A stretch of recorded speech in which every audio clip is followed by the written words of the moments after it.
Hello hi नमस्कार जय जगन्नाथ। आज आपण मानक पई गोटे नुआ रेसिपी नहीं आसी जार ना है खट्टा मीठा अँला आचार। अँला को आपण मैंने जो भाई भाव में खाईपर जूस हो कंचा हो आचार हो किंतु यहाँ देहपाई पूरापूरी हितकारी। आज आचार बिल्कुल खरार आवश्यक ना एवं आपड़ सांगे सांगे बनईकी खाईपर आराम से 2 ରୁ 3 वर्ष जाए स्टोर भी करें। आचार बनवार स्टेप बाय स्टेप प्रोसीजर जानापी आपण वीडियोटा को पूरापूरी देखु। आ वीडियोटी भल लगे लाइक एंड शेयर करूँ एंड आम चैनल को सब्सक्राइब करूँ।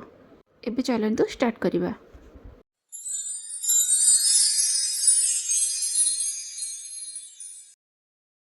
अँला आचार तैयारी करने मुझे पाखापाखि 300 ग्राम अँला नहीं। मु अँला को भल भाव में धोईकी अध घंटा पानी रे बतुरी रखी जहाद्वारा कि अँलार कषा अंश टी कमिज। एबे मु अँला को बॉयल करी। मुझे 1.5 ग्लास रू 2 ग्लास पानी नहीं से पानी रे अँला को पकईकी भल भाव में सिझापी 10 ରୁ 15 मिनट छाड़देवे। आपड़ ध्यान रखिए आचार अँला नेला बेले पूरा भल और फ्रेश अँला ही नेबे जो थी कि किसी दाग कि चिन्ह ही नथिबो। जदि किसी अँला किसी अंश खराब होता है ताहले आचारटा खराब होबार संभावना थाए। से सब चेष्टा करेंगे पूरा भल अँला ही जो किसी दाग दुगी किसी ही नथिबो सेमती भल अँला नवापाई। एबे देखंतु अँला पूरा भल से फुटी आसिलानी ता कलर भी चेंज हो गलानी।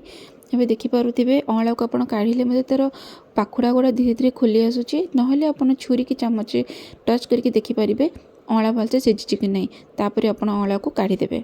आपण चाहिले अँला को पानी रे एमती गरम न करिकी स्टीमर रे मते स्टीम करि परिबे। ये देखंतु अँलार को मु धीरे धीरे केमती हाथ रे पाखुड़ा खोली दउची। बहुत गरम अछि मु जेथिमे हाथ खाली हाथ रे करबा संभव होनी। मु आपनको देखिया पई सेमती गोटे काढी देली। एबे पूरापूरी ठंडा होगा पई छाड़ी दउची। सिझा होइथिबा अँला पानी को आपण हेयर वॉश करबा पई यूज कर परिबे। एबे चलंतु आमे अँला ठंडा होला भितरे आमे मसाला रेडी करबा। कढ़ई गरम होला परे गैस रो फ्लेम को पूरापूरी सिम कर देबे। आ सेथिरे आमे ऐड करबा 2 चम्मच पानमधुरी 2 चम्मच धनिया 1 चम्मच जीरा आधा चम्मच कला जीरा आधा चम्मच मेथी। यही सब मसला को आमे पूरा सिम रे ही भल भाव में भाजवा अप टू 4 ରୁ 5 मिनिट जाए। मसला भल से भाजी ही आसिले तार गोटे बहुत बढ़िया बास्ना भी आसीबो आ तार कलर मध्य चेंज हो जिवो। देखंतु केमती चेंज हो जाइछि। एबे आमे आको ठंडा करिया पे गोटे जगह को काढी देबा। आ देखंतु पूरापूरी ठंडा होला पर आमे ताको ग्राइंड करबा।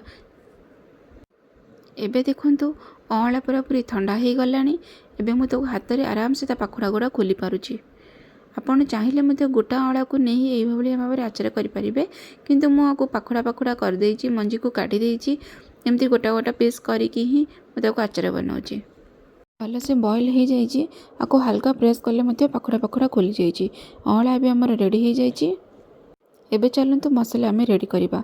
भाजिकी रखिथिया मसला को आमे भल भाव में ग्राइंड करबा। ग्राइंड माने आपको किंतु खदर खदर रखिबे पूरापूरी प्लेन करिया किछि आवश्यक नै।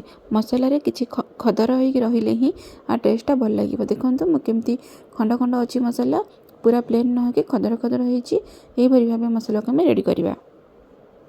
अँला को मु फैन तले टे रखी देइथिली ता भीतर थिया मॉइस्चरटा जदि टिके थाए सेटा भी पूरा ड्राई हो जिवो बोली।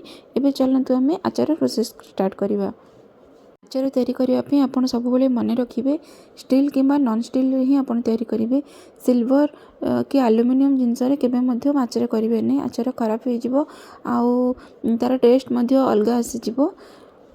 आचार तैयारी पे सबुठु बेस्ट होची सोरिष तेल। मु एठी सोरिष तेल नेइची पाखापाखि 5 ରୁ 6 चम्मच। तेल भल से गरम होला परे गैस रो फ्लेम टा पूरापूरी कम सिम कर देबे। पर से फर्स्ट आप ऐड करेंगे कि पानमधुरी 1 चम्मच पानमधुरी आधा चम्मच कला जीरा 8 ରୁ 10टा मेथी मंजी आउ सांगरे टिके मात्र हिंगु पकेबे। मसला टिके भलसे फुटी आसिले से मु देइछि 1 चम्मच लंका गुंड 1 चम्मच हल्दी गुंड और 1 चम्मच रेड चिली पाउडर जोटा कि आचार भल कलर आसीबो। भल भाव में मिक्स कला परे पाखापाखि 15 ରୁ 20 सेकेंड पर आपन से अँला को ऐड करदेबे। एबे अँलाटा को पूरा तेल और मसला रे भल भाव में मिसेबा अप टू 4 ରୁ 5 मिनिट से आम ताको भल भाव गोलेबा। गैस फ्लेम सब बेले सिम रे ही रखिथिबे। जेतेबेले आपको लगे पूरा भल भाव मिसी गलानी तापर आम ग्राइंड करके रखिथिबा भजा सुखिला मसला को आम एथिरे ऐड करबा। आ ଆଉ ତାପରେ ତାକୁ ମଧ୍ୟ ଆମେ ଭଲ ଭାବରେ ମିକ୍ସ କରିବା। ଏସବୁ ମସଲା ମିକ୍ସ ହେଇଗଲା ପରେ ଆମେ ଏଥିରେ ଲାଷ୍ଟକୁ ସଲ୍ଟ ଆଡ଼୍ କରିବା। ଏଠି ମୁଁ 2 ଚାମଚରୁ ଟିକେ ଅଧିକ ଲୁଣ ଦେଇଛି। ଆଚାରରେ ଲୁଣର କ୍ୱାଣ୍ଟିଟି ଟିକେ ଅଧିକ ରହିଲେ ହିଁ ଟେଷ୍ଟ ବି ଭଲ ଆସିଥାଏ ଆଉ ଭଲ ବହୁତ ଦିନ ଯାଏଁ ଏଇଟା ଷ୍ଟୋର୍ ହେଇଥାଏ। ଲୁଣ ଠିକ୍ ଠାକ୍ ଦେଇଥିଲେ ଆଚାର ଜଲ୍ଦି ଖରାପ ହୁଏନି। ପୁଣି ସବୁତକ ଆମେ ଭଲ ଭାବରେ ମିକ୍ସ କରିବା ଯେମିତି ଲୁଣଟା ପୁରା ମିଶିଯିବ, ମସଲା ସବୁ ମିଶିଯିବ। ଆମକୁ ଏମିତି ଲଗାତାର ଭାବରେ କଣ୍ଟିନ୍ୟୁଅସଲି ଗୋଳିବାକୁ ପଡ଼ିବ। ଗ୍ୟାସ୍ର ଫ୍ଲେମ୍ଟା ସିମ୍ରେ ରଖିଥିବେ ଆଉ କଣ୍ଟିନ୍ୟୁଅସଲି ଗୋଳଉଥିବେ, ନହେଲେ ମସଲା ତଳେ ଲାଗିଯିବ। ଏବେ 4ରୁ 5 ମିନିଟ୍ ଭଲସେ ଏମିତି ଗୋଳିଲା ପରେ ଆମେ ସେଥିରେ ଆଡ଼୍ କରିବା ଗୁଡ଼। ମୁଁ ଏଥିରେ ଗୋଟେ ଗିନା ପୁରା ବଡ଼ ଗିନାରେ ଗୁଡ଼ ଆଡ଼୍ କରିଛି, ପାଉଡ଼ର ଗୁଡ଼ ଏଠି ନେଇଛି ମୁଁ। ଆପଣ ଚାହିଁଲେ ଗୁଡ଼ ଜାଗାରେ ଚିନି ମଧ୍ୟ ଆଡ଼୍ କରିପାରିବେ, କିନ୍ତୁ ଗୁଡ଼ ହେଲ୍ଥ ପାଇଁ ଚିନି ଅପେକ୍ଷା ବହୁତ ଭଲ। ଆଉ ଆଚାରରେ ଗୁଡ଼ର ଟେଷ୍ଟଟା ଚିନି ଅପେକ୍ଷା ଭଲ ଆସିଥାଏ, ସେଥିପାଇଁ ମୁଁ ଏଠି ଗୁଡ଼ ଆଡ଼୍ କରିଛି। ଆପଣ ଚାହିଁଲେ ଗୁଡ଼ ଜାଗାରେ ଚିନି ମଧ୍ୟ ଆଡ଼୍ କରିପାରିବେ। ଏବେ ଗ୍ୟାସ୍ର ଫ୍ଲେମ୍କୁ ସିମ୍ରେ ରଖିକି ଏମିତି କଣ୍ଟିନ୍ୟୁଅସଲି ଗୋଳିବାକୁ ପଡ଼ିବ ଯେପର୍ଯ୍ୟନ୍ତ ଗୁଡ଼ର ପାଣି ଅଂଶଟା ବାହାରି ନଯାଇଛି। ଗୁଡ଼ ଦେଖନ୍ତୁ ଧୀରେ ଧୀରେ କଲର୍ ବି ଚେଞ୍ଜ ହେବ, ଗୁଡ଼ଟା ମଧ୍ୟ ପାଣି ହେବ। ଗୁଡ଼ର ପାଣି ଚେଞ୍ଜ ହେଲା ପରେ ପୁରା ପତଳା ହେଇଯିବ ଗୁଡ଼ର ପାଣିଟା। ତାପରେ ତାକୁ ଧୀରେ ଧୀରେ ଫୁଟିକି ଗୁଡ଼ର ପୁଣି ଧୀରେ ଧୀରେ ମୋଟା ଅଂଶକୁ ପଳେଇ ଆସିବ।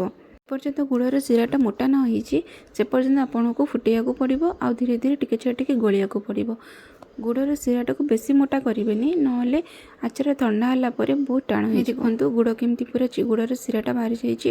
ଆଉ ଏମିତି ଆପଣ ସିମ୍ରେ ଫୁଟେଇଲେ ଗୁଡ଼ର ମିଠା ଅଂଶଟା ଆଉ ଆମର ଯେଉଁ ମସଲା ସେ ସବୁଯାକ ଅଁଳା ଭିତରକୁ ଯାଇପାରିବ। ଆଚାରର ପାଗଟା ଭଲସେ ହେଇଗଲା ପରେ ଆମେ ତାକୁ ଖୋଲା କରିକି ପୁରା କମ୍ପ୍ଲିଟଲି ଥଣ୍ଡା ହେବା ପାଇଁ ଛାଡ଼ିଦେବା। ମନେ ରଖନ୍ତୁ ଆଚାରକୁ ଘୋଡ଼େଇବେ ନାହିଁ, କାରଣ ଯଦି ଘୋଡ଼େଇ ଦେବେ ତାପରେ ସର ଭଳି ଗୋଟେ ଲେୟର ପଡ଼ିଯିବ ଆଉ ଜଳୀୟ ଅଂଶ ତଳେ ରହିଯିବ, ଯାହାଦ୍ୱାରା କି ଆଚାର ଖରାପ ହେବାର ବହୁତ ସମ୍ଭାବନା ରହିଥାଏ। ଏବେ ଦେଖନ୍ତୁ ଗୁଡ଼ ଶିରାଟା ବି କମ୍ପ୍ଲିଟ୍ ହେଇଗଲାଣି। ଆଚାର ପାଇଁ ମଧ୍ୟ ଯେତିକି ଗ୍ରେଭି ଯେତିକି ଥିକନେସ୍ ରହିବା କଥା ଠିକ୍ ଅଛି। ମୁଁ ଏବେ ତାକୁ ଥଣ୍ଡା କରିବା ପାଇଁ ରଖିଦେଲି। ଏବେ ଥଣ୍ଡା ପାଖାପାଖି 5ରୁ 6 ଘଣ୍ଟା ଯାଏଁ ମୁଁ ଥଣ୍ଡା କରିବାକୁ ରଖିଦେଇଥିଲି। ଏବେ ଥଣ୍ଡା ହେଲା ପରେ ଦେଖନ୍ତୁ ଆଚାରର କନସିଷ୍ଟେନ୍ସି କେମିତି ଅଛି, ପୁରା ଆଚାର କମ୍ପ୍ଲିଟଲି ଠିକ୍ ହେଇଯାଇଛି। ମୁଁ ଆଚାର ଷ୍ଟୋର୍ କରିବା ପାଇଁ ଗୋଟେ କାଚର ଜାର୍ ନେଇଛି। ଆପଣ ମନେ ରଖନ୍ତୁ ସବୁବେଳେ କାଚ ଜାର୍ ହିଁ ନେବେ। କାଚ ଜାର୍ ହିଁ ଆଚାର ରଖିଲେ ଆଚାର ଲଙ୍ଗ୍ ଟାଇମ୍ ଯାଏଁ ଖରାପ ନ ହେଇ ଭଲ ଭାବରେ ରହିବ। ଏବଂ ଆଉ ଗୋଟେ ମଧ୍ୟ ଆମେ ଜିନିଷ କରିବୁ ମୁଁ ଏଇଠି ଦେଖନ୍ତୁ, ଯାହାକି ଲଙ୍ଗ୍ ଟାଇମ୍ ଯାଏଁ କିଛି ଖରାପ ହେବାର ସମ୍ଭାବନା ବି ନଥାଏ।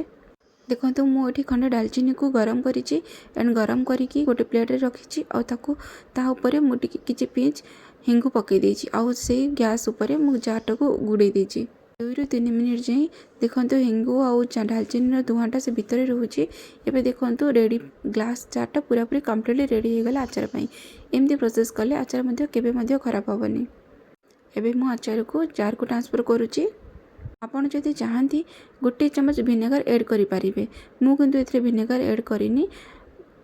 ଦେଖିଲେ ତ କେତେ ସୁନ୍ଦର ଭାବରେ ଆଚାର ମୋର ରେଡ଼ି ହେଇଗଲା, ଖଟା ମିଠା ଅଁଳା ଆଚାର।